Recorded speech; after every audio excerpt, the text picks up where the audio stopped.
skill and talent can be developed through hard work, good strategies, persistence, dedication, and input from others.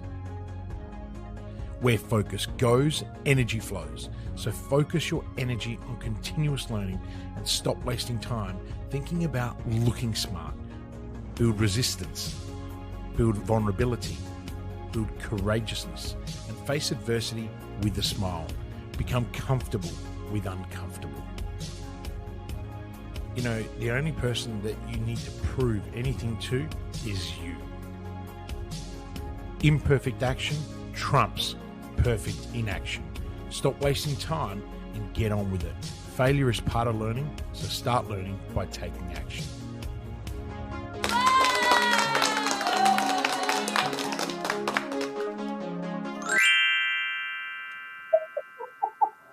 Kristian Livolsi, welcome to the hot seat. It is Wednesday.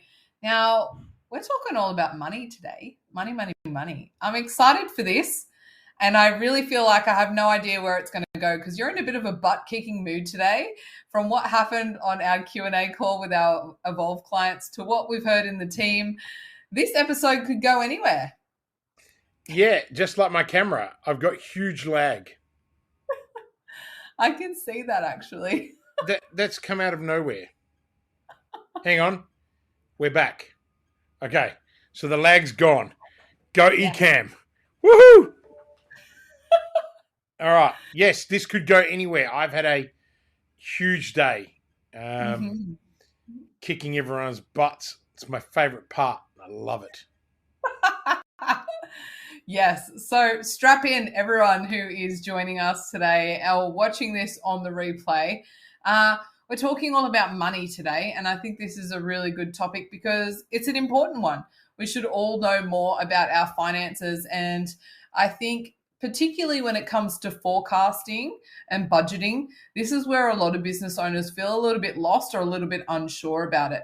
So let's jump in. I'm going to ask the first question I have for you today, Kristian, and I'd really like to know, what do you consider the most significant benefit of financial forecasting for the business? Like, why do we really need to do this? Wow. Okay. Look, Simone, in the ever-changing or ever-evolving world of business, the ability to anticipate and also strategically plan is pivotal. Okay.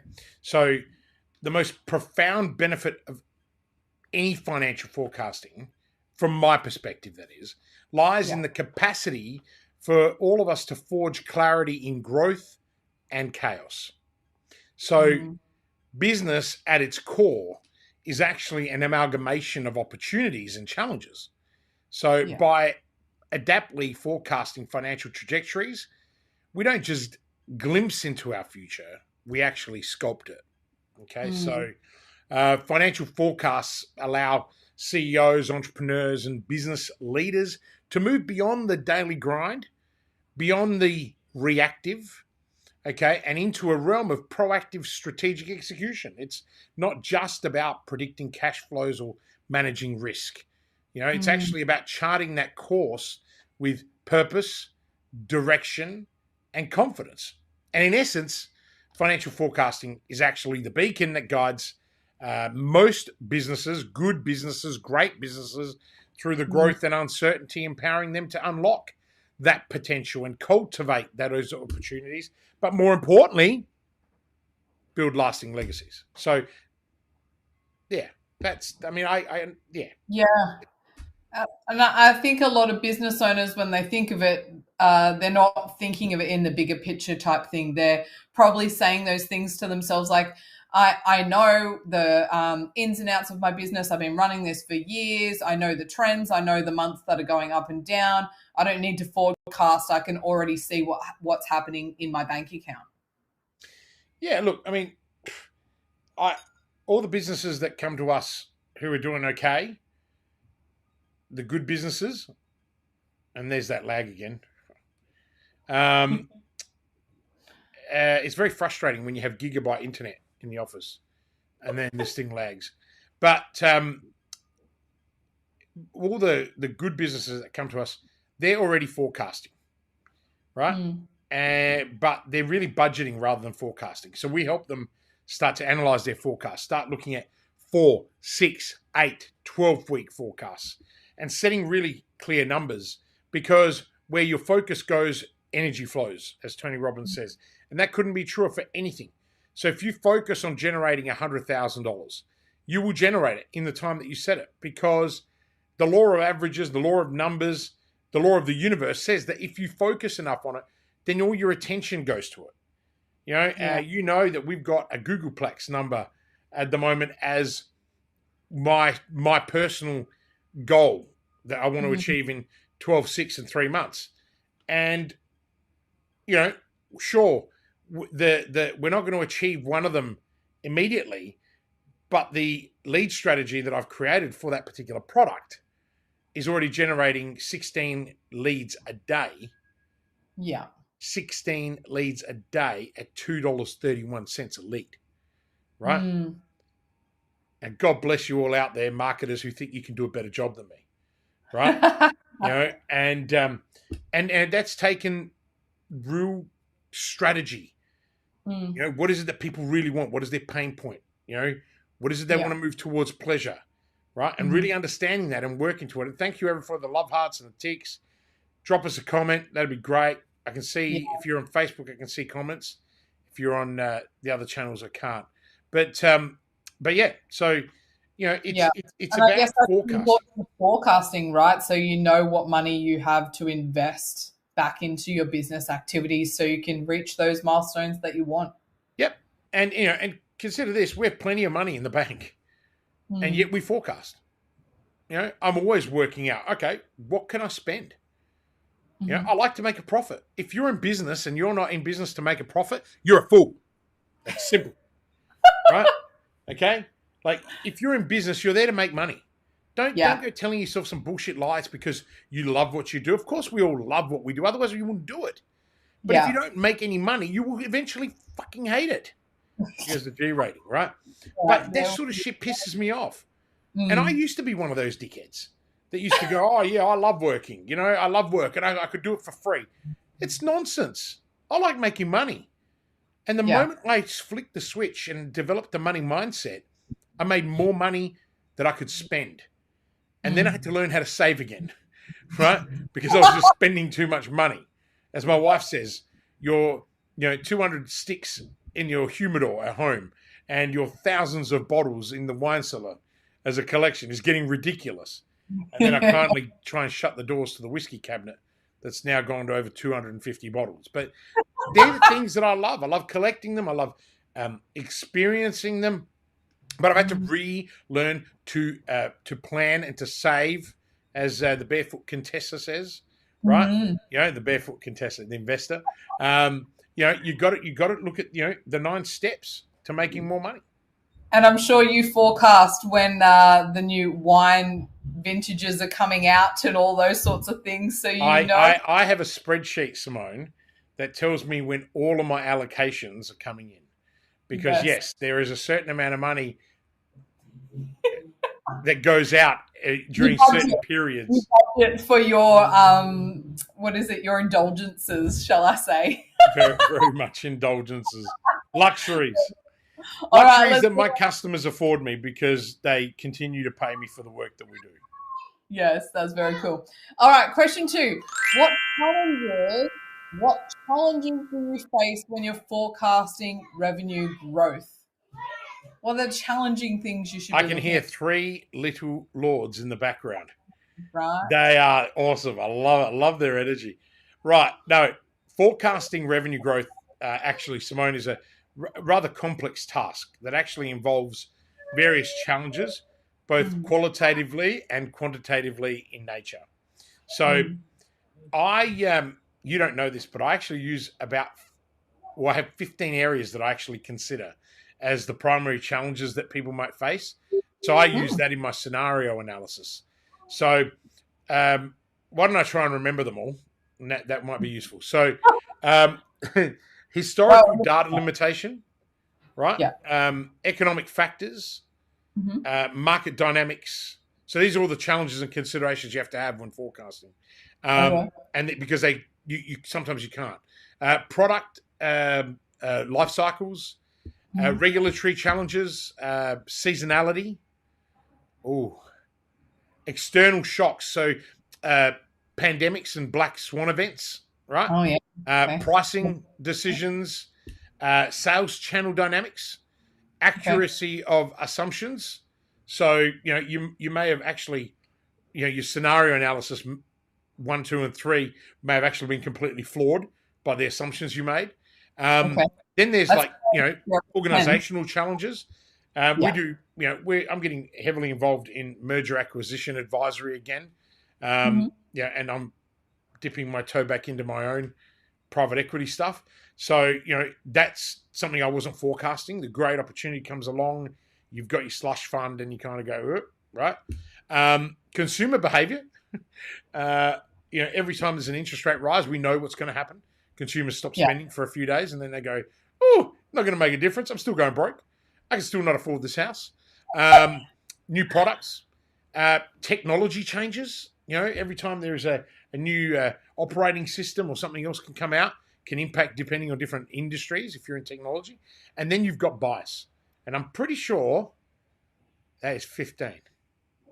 Yes. Did you count them as I was saying? I did. That was 15. And to be fair, I'm pretty overwhelmed by that list. I would not think that there was that many things to consider. Well, I'm very thorough, but let me just finish. Yeah. So to mitigate these challenges, businesses actually often have to use a combination of quantitative methods. So like statistical and economic models, right?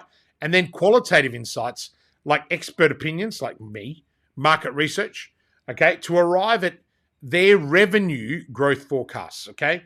And that also, then you have to revise them and update them regularly because you need to incorporate all of that new information, okay? So, when COVID happened, most people's plans got thrown out the window. Yeah. But my plan never had pandemic, never had an entire, state shut down, lockdown like we were in jail. And God forbid, I feel so sorry for everyone in Melbourne. And for all of you that don't know, your Premier, Dan Andrews, that nobody voted for, surprisingly, we have an office in Melbourne. I constantly hear that. Resigned and left Parliament on grand final pre-day. And, most people still don't know that he's gone. I mean, what a coward. What a coward. Like, you quit on the day that Melbourne's having a public holiday so you don't have to face people. I'm sorry. I don't get very political. And it's not a Labor Liberal thing or a Greens thing. That, to me, just demonstrates shit leadership. And it's so important, right? He didn't use the best information he had available. Yeah. Right? He was a tyrant, right? Serving his own purposes. And, I've never even had an opinion on this, but that when he resigned, I just thought, you are a shit bloke, right? You work for the people, and this is what you did. You did this to your own constituents, right? Yeah. To your own party, right? Like that's just, and he was under siege for ages, so he could have gone anywhere. But he knew strategically, and he's a strategist. Strategically, he knew that no one would give a shit that he left because everyone was too busy having a public holiday and enjoying the grand final weekend. Yeah. Right? So I respect him in one way for being an exceptionally talented strategist and convincing everybody that they didn't vote for him, right? But, for example, that kind of a black swan event, you could never have actually forecasted, being locked up for a year, okay? Yeah. So, but in other states, we were lucky enough that there was enough movement. So you could pivot your businesses. You pivoted your gym. You just opened, you dropped all this money, right? And then all of a sudden it's like, shit, can't have anyone in my gym. Yeah. Right. And you went online. So, it's about being adaptable. And that's the forecasters and all those challenges. Anyway, I know. I digress. It essentially gives you more information to make decisions, right? Yeah. When you have that data and then you can make an informed choice of where to go next. Information is power. Yeah. It's why you should have an advisor. A good advisor who knows their shit. Someone who's a bit arrogant, has lots of attitude, gets angry with you, right? That's why I'm referring to me. Well, the other day I was having a conversation with someone and they're like, oh, I'm thinking of changing my business coach. Are you interested? I said, 1, I'm not a business coach. I said, so 2, how much do they charge? They told me the other. I said, well, I'm 6 times an hour more, right? And they were like, yeah, but I've known you for a while. You're worth it. And I said, that's right. So as long as we have a mutual respect and I make you money, then that's great, right? But I said, the issue we have is that we know each other. And I'm not your friend when you pay me. When you pay me, you're paying me to deliver. You're paying me for my expertise. You're paying me to be your sounding board and not agree with you just for the sake of agreeing. When you forecast, you've got to be that blunt. You've got to strip the emotion out of it. And this is where for years, I've had advisors, but I never used my advisors in this way, Simone. I needed them for very specific things, and I went to them for specific things, and I paid them. Yeah. Well, when I built the advisory firm, I didn't want to build a business like that. I wanted to build a business where I am their sounding board. I'm someone's essential fractional CEO, right? The buzzword in Europe and America, fractional, right? Basically, you get me for a fraction of the time and you pay me all this money, right? Sorry, no offense. I got some mates that have just started calling themselves that. But it is the buzzword. It is the buzzword overseas. There's another buzzword coming out of Monte Carlo at the moment because I've got a mate of mine there. I won't say who he is, a good mate, and he's using it. He's a very smart guy. He's an Adelaide guy who's gone to Monte Carlo to work on startups, and really clever dude. And he sent me something to review for him last night, so I'm really excited. He's using another buzzword, and I'm just like, you guys and your fucking buzzwords. It just drives me nuts. So anyway, I'll stop. You've got another question, haven't you? Trends. It keeps you young when you keep up with the trends, right? Yeah, some trends aren't worth keeping up with. All right. Okay. Let's move on to question 3. And I'm really interested for this one. So my third question for you today, Kristian, is how do you adjust your forecast when unexpected events impact your business? So do you reforecast, or are you actually just using that current data? What's your process? What do you actually do? Man, Simone, these sessions are literally becoming freebies of information. I mean, every business coach in Adelaide or in Australia should actually start listening to this to steal information, or at least start to criticize me for being full of shit. By the way, I'd love to have a challenge. By the way, did you see on LinkedIn, I got a message. Last year we were voted in the top 15 consultant coaches in Adelaide, and they've just messaged me overnight saying, you're on the list again. I think I'm one of only 2 people to make the list again. So, yes, and I wrote back to them. I said, this is very kind, but I want to be in the top 15 in Australia and in the world. So can we like, and they thought it was quite funny. They said, we don't do it like that. We do it by state. I said, I really just, I don't put much value in just in my state, So always aiming high. Look, I'm digressing because I'm trying to think of the bloody response to the question. Okay, so look, adjusting forecasts is in response to unexpected events is crucial for any business because you need to remain agile and adapt to evolving circumstances. Okay, simple. Okay, now I use a step-by-step approach on how to adjust forecasts because I have faced many unforeseen events in my lifetime. When you have been involved in as many companies as I have and founded them and co-founded them and been involved in your partnerships, everything, there's a lot of shit that comes up and gets thrown at you, right? So I become the master of navigating. Now, I haven't had any of those issues for, 6-7 years because I've learned, right? You're trying to avoid making the same mistake more than twice, right? And most people say once. I'm a slow learner, right? So the first thing you actually have to do is you've got to acknowledge the event, right? Like think of the Kubler-Ross grieving process. You can't be in denial. You've got to acknowledge, oh my God, I have a problem. Right? Okay? So that's number 1, right? Like acknowledge the event. Number 2, you've got to gather the data, right? You've got to look at it from create a scope, the severity, the duration, the potential long-term impacts, right? Then step 3 is you've got to analyze the impact. Okay? Is it immediate? Is it long-term? Is it just going to dissipate, right? That's when you then revisit your assumptions immediately, right? Then what you do, which is number 4, you adjust the quantitative models, right? Any quantitative models you use, you go and make those adjustments. Then you go and gather the experts' opinions. What are the experts saying? Okay, so if you think we're going to go into an economic freefall, you start looking up all the big economic websites, right? So you start going to The Economist, you start looking at Swan University, London University. You look at what the RBA is saying. So I've got a set of things. Why? Because I'm an independent chairman of a handful of companies, so that do international trade and everything else. So I'm going to be really aware. So I have media monitors, and we're checking things constantly, right? So. And I guess this is why people pay me, because I already am paying for all the stuff, right? Yeah. So then what you got to do is you got to do your scenario planning, right? So that is your best case, your most likely case, and your worst case, all right? And then you got to revise your plans and your budgets. Then you got to communicate it all to your stakeholders. Then you got to monitor and reiterate if need be. And then you've got to create what I love, my favorite word, feedback loops, right? So you put it out there. Okay, and you track the feedback and you see what you need to do with your team. Now, the key thing to this is you got to build resistance, okay, and resilience, not resistance. You got to build resilience, okay. So by maintaining a proactive approach and being willing to pivot as new information becomes available to you, businesses can navigate through unexpected events and ensure their forecast remains as accurate and actionable as possible. But also, you can flip the switch in this. It doesn't have to be about negative events. I mean, you think about how I work.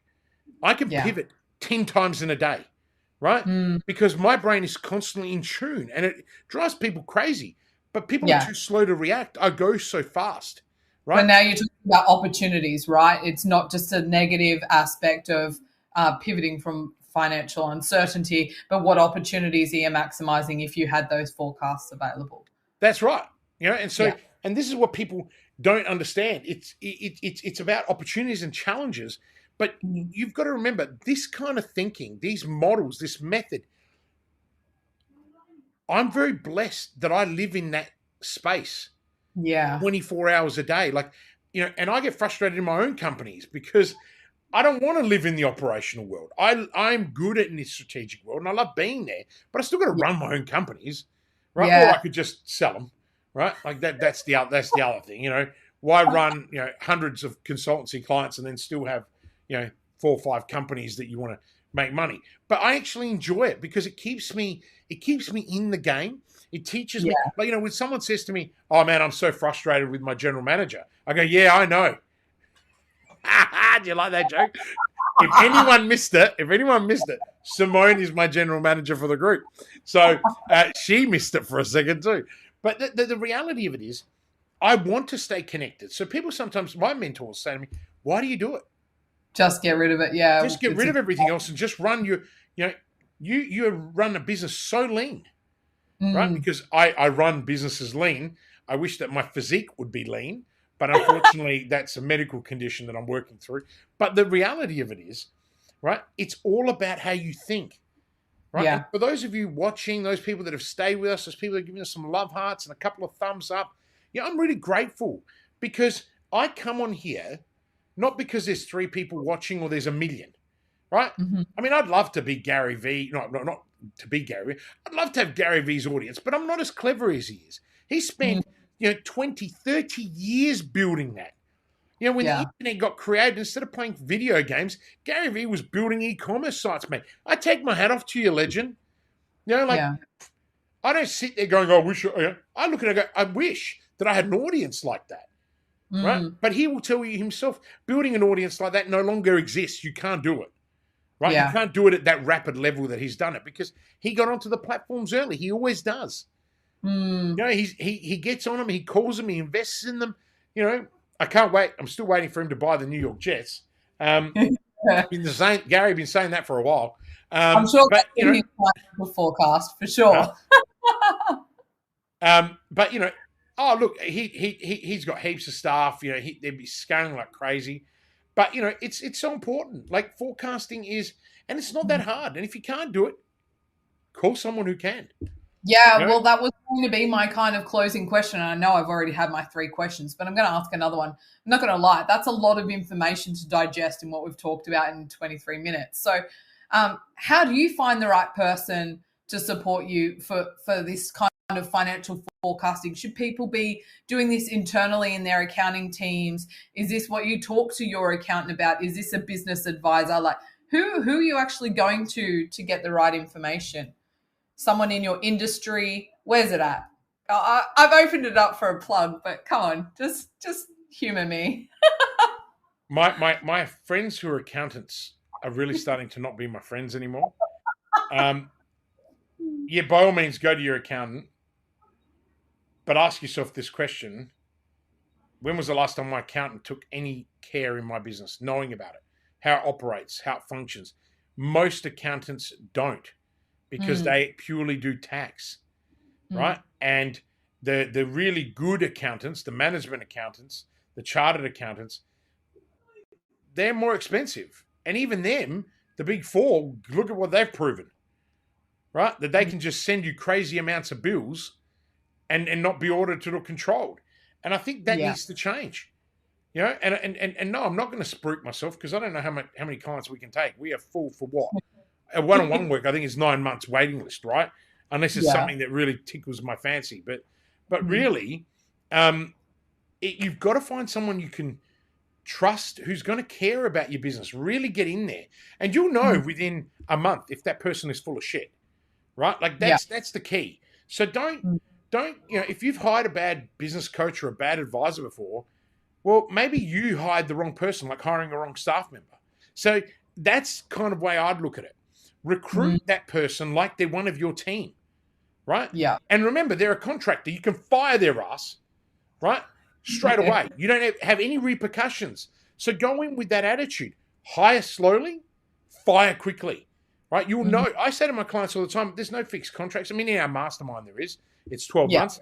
But they either love it or leave it. You know, if you're not happy after 2 months, you can leave, right? In COD, we basically say, you have 14 days. Come and steal all my shit and then leave, and I'll give you back all your money. I don't care, right? Because if you're not going to do the work, if you're in there to steal people's IP, you're not going to do the work anyway. You're going to fail, right? Yeah. And I welcome people to steal my crap, because I've stolen it from everyone else, right?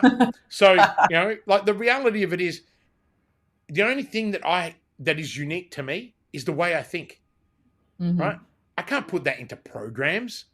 You've got to be in a room. You've got to feel that. Like, you know that. Our clients know that, right? Like today, they copped a freaking bollocking, didn't they? All of them, right? It was painful. But you know what? They said dumb shit today.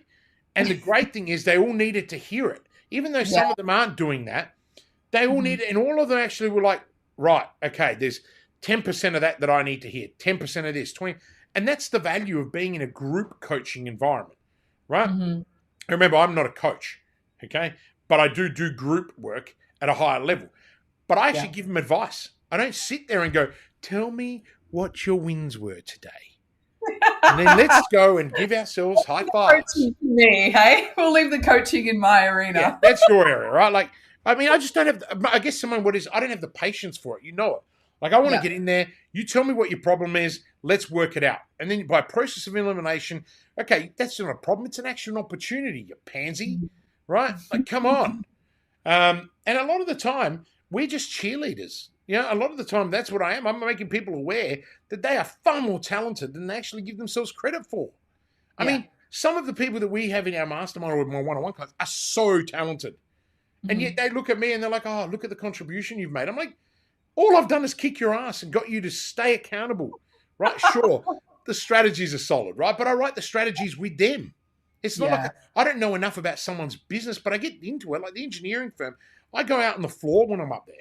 You know, I go and have a look at the world's and bits and pieces. Obviously, I can't go too near it. But, you know, I go around, I have a look. You know, when we're building bridges, 150-meter long bridges, like, yeah, that's epic. But I go in there, I have a look. And what I care about is what the culture of that organization is, right? And how they are vibrating, right? Like, you know, what's the pulse of that organization?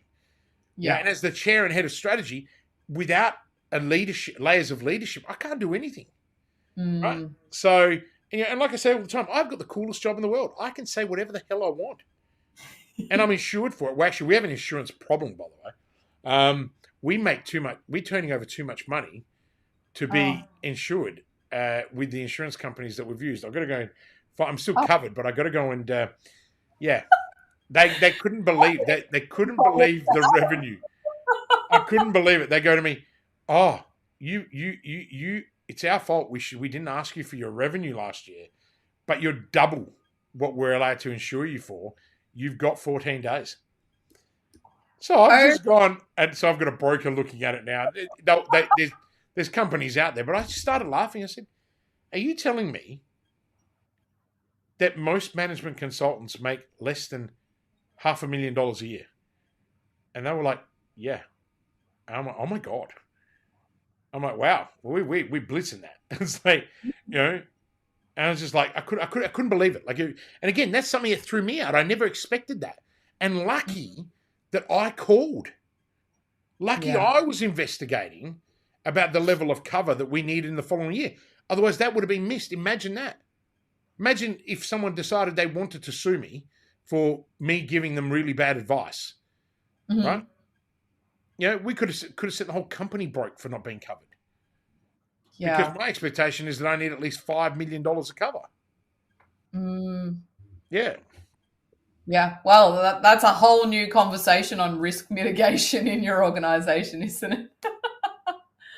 That's just, but these are like, even someone like me who has most bases covered can be caught out. So you've got to be thinking all the time and never relying on, other people to support you and help you. And this lag is driving me nuts. It's time to go.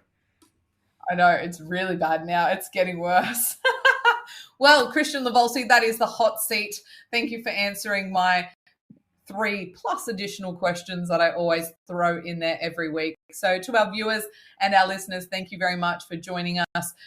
Hit a hashtag replay if you're watching this on replay. If you have any questions or if you want to share an example of your financial forecasting, drop it in the comments. We would love to hear from you. So Kristian Livolsi, enjoy the rest of your Wednesday. We're actually on a business jam tonight. So I'll actually see you at 7:30 for a business jam, talking all about 90-day priorities, I think we're getting on to. So enjoy your evening. Thank you very much for being here, and we will see you next Wednesday live on the hot seat.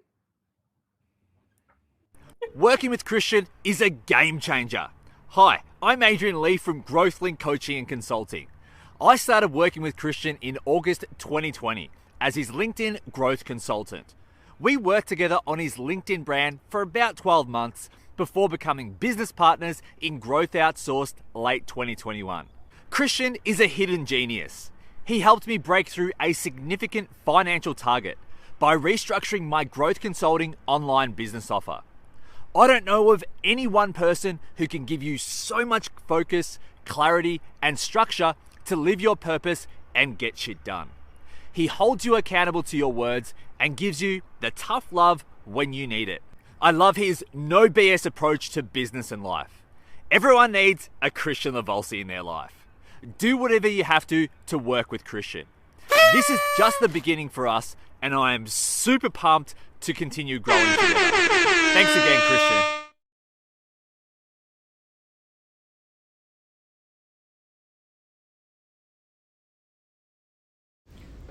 Are you ready to start taking action on your business? Would you like to spend more time with your family? Then call 1300-643-229 and start building momentum right now. I know you're busy. In fact, you are so busy that you don't have time to work on your business or yourself. Often tossing and turning at night, worrying about the how-tos and the cash flow. How on earth can you possibly get off the hamster wheel so that you can take a helicopter view to see where you'll be in 90 days, 1 year, or 3 years from now? In this program, I will take you from sleepless nights to blissful sleep. You'll have more time with your family and you will have the clarity and direction so you can grow and flourish. Call 1300-643-229 now and start building momentum.